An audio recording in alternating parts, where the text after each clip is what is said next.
Hi everyone, ఇవాళ మనం Andhra style పుల్లట్టు ఎలా చేయాలో చూద్దాం. ఎప్పుడు నార్మల్ దోశ కాకుండా ఇది బాగుంటుంది.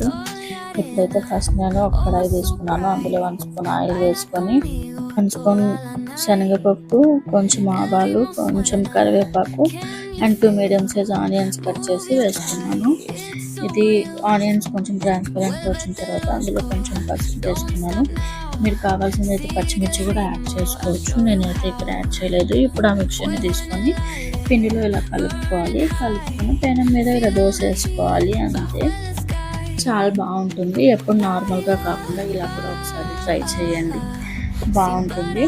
అండ్ ఇందులోకి నేను కారం చేసుకున్నాను. కారం రెసిపీ కూడా ఇప్పుడు ఇందులోనే ఉంది, అది కూడా ఒకసారి చూడండి. ఇది కూడా మా ఆంధ్ర స్టైల్.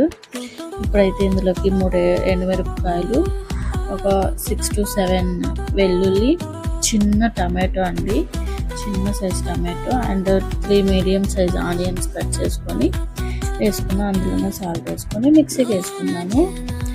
ఇప్పుడు ఇది ఒక కడాయిలో ఆయిల్ వేసుకొని అందులోనే ఆవాలు, కరివేపాకు వేసుకొని మిక్సీలో వేసుకున్న కారము ఇప్పుడు ఆయిల్లో వేసి కొంచెం సేపు మిక్స్ చేస్తాను. ఒక 2 to 3 మినిట్స్ పచ్చి వాసన ఉంటుంది కదా, అది పోవడానికి.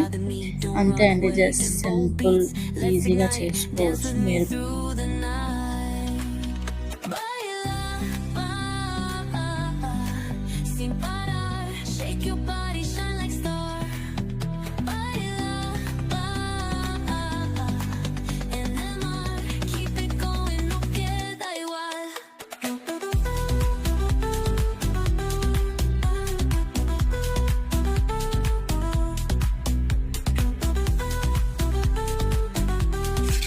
మీరు కూడా ఇలా ఒకసారి ట్రై చేయండి, చాలా బాగుంటుంది అండ్ టేస్ట్ కూడా బాగుంటుంది.